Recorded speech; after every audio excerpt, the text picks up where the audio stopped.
वट सावित्री का वह पावन और पवित्र दिन, जिसका हर सुहागन को साल भर इंतजार रहता है। हर तरफ सुहागनों की भीड़ है। मांग में सिंदूर और हाथों में पूजा की थाली लिए कोठारी परिवार और शाह परिवार की तमाम औरतें पारंपरिक तरीके से वट सावित्री की पूजा करने के लिए मंदिर पहुंची हुई हैं।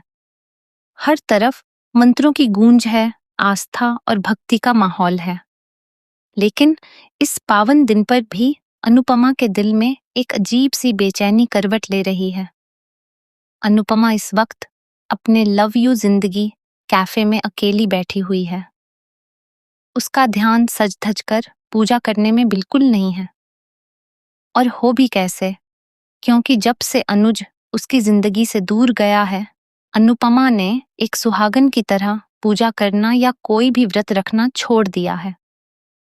भले ही दुनिया के लिए वह अब यह पूजा नहीं करती, लेकिन उसके मन में आज भी यह अटूट विश्वास है कि एक न एक दिन उसका अनुज उसकी जिंदगी में वापस जरूर आएगा। अपनी इसी आस्था और उदासी के बीच बैठी अनुपमा खिड़की से बाहर देख रही है, जहां ठीक उसके कैफे के सामने अनुज का कैफे मौजूद है। उस कैफे में इस वक्त अनुपमा का दामाद और राही का पति प्रेम काम में पूरी तरह व्यस्त है।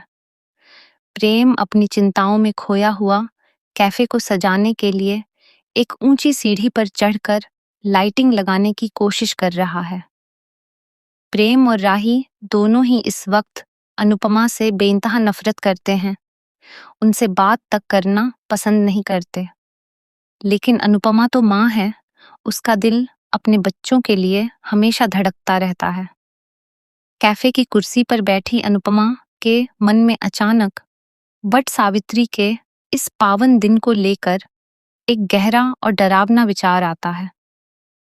उसे याद आता है कि पौराणिक मान्यताओं के अनुसार माता सावित्री ने इसी पवित्र दिन पर अपने पति सत्यवान के प्राणों पर आए भारी संकट को झेला था।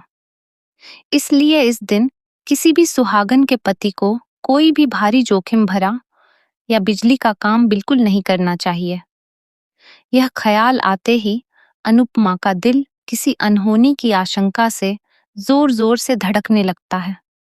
उसका ध्यान तुरंत सामने वाले कैफे की तरफ जाता है, जहां उसका दामाद प्रेम अकेले ही ऊंचाई पर चढ़कर बिजली के नंगे तारों को ठीक कर रहा है। घबराहट और अनजाने डर से कांपती हुई अनुपमा तुरंत अपने कैफे से बाहर निकलती है। जैसे ही वह सड़क पार करने के लिए आगे बढ़ती है, सामने का खौफनाक नजारा देखकर उसके पैरों तले जमीन खिसक जाती है। प्रेम जिस ऊंची सीढ़ी पर खड़ा है, उसके नीचे लगे मुख्य बिजली के बोर्ड और वायरिंग में भयंकर शॉर्ट सर्किट शुरू हो चुका है।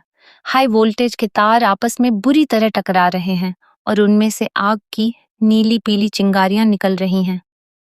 अपने दामाद की जान को इतने बड़े खतरे में देखकर अनुपमा के गले से चीख निकल जाती है।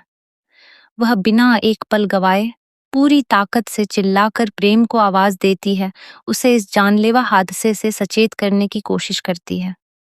लेकिन प्रेम अपने काम में इतना खोया हुआ है कि उसे नीचे हो रहे इस खतरे की भनक तक नहीं लगती। पिछले कुछ समय से प्रेम के दिल में अनुपमा के लिए केवल नफरत और कड़वाहट भरी हुई है। इसलिए वह उसकी आवाज को अनसुना कर देता है और काम में लगा रहता है। इसी बीच शॉर्ट सर्किट का खतरा और बढ़ जाता है। एक जोरदार धमाके के साथ भारी चिंगारियां उठती हैं और जानलेवा करंट पूरी लोहे की सीढ़ी में फैलने लगता है। इस तगड़े झटके से प्रेम का संतुलन बिगड़ जाता है और वह नीचे गिरने की कगार पर आ जाता है। राही के सुहाग को मौत के इतने करीब देखकर अनुपमा अपनी जान की परवाह किए बिना चीते की रफ्तार से दौड़ती है। वह यह भूल जाती है कि ये बच्चे उससे कितनी नफरत करते हैं। उसे बस इतना याद रहता है कि प्रेम उसकी बेटी राही का सिंदूर है।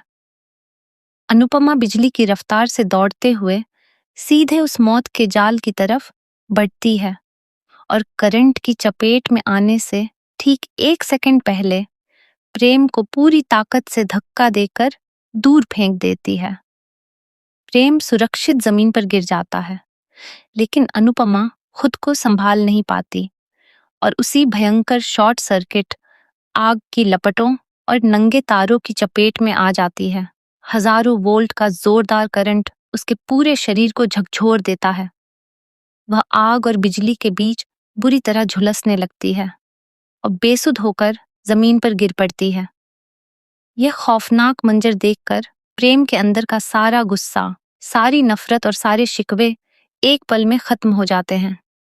उसकी आंखों के सामने उसकी सास, उसकी माँ जैसी अनुपमा अपनी जान की बाजी लगाती हुई दिखती है। वह घबराकर चिल्लाता है, मम्मी, और पागलों की तरह भागकर तड़पती हुई अनुपमा के पास पहुंचता है। अनुपमा का शरीर बुरी तरह झुलस चुका है। वह बेसुध है और उसकी सांसें थमने की कगार पर हैं। प्रेम रोते हुए उसे अपनी गोद में उठाता है, उसके चेहरे को थपथपाता है और होश में लाने की कोशिश करता है, लेकिन अनुपमा पर कोई असर नहीं होता। इसी वक्त मंदिर प्रांगण में एक और बड़ा अपशकुन घटित होता है। राही पूरी श्रद्धा से वटवृक्ष की परिक्रमा करते हुए सुहाग का धागा बांध रही होती है, लेकिन अचानक वह धागा बीच से टूटकर गिर जाता है। यह संकेत किसी बड़े संकट का इशारा माना जाता है। राही का दिल घबराहट से कांप उठता है और उसे महसूस होता है कि प्रेम किसी बड़ी मुसीबत में है। उधर कैफे में प्रेरणा यह सब देख लेती है और तुरंत मंदिर में शाह और कोठारी परिवार को इस हादसे की खबर दे देती है। खबर सुनते ही राही के पैरों तले जमीन खिसक जाती है और वह बदहवास हालत में अस्पताल की ओर दौड़ पड़ती है।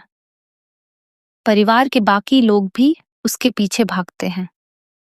इधर प्रेम अनुपमा को अपनी गोद में उठाकर रोते बिलखते अस्पताल की ओर दौड़ता है।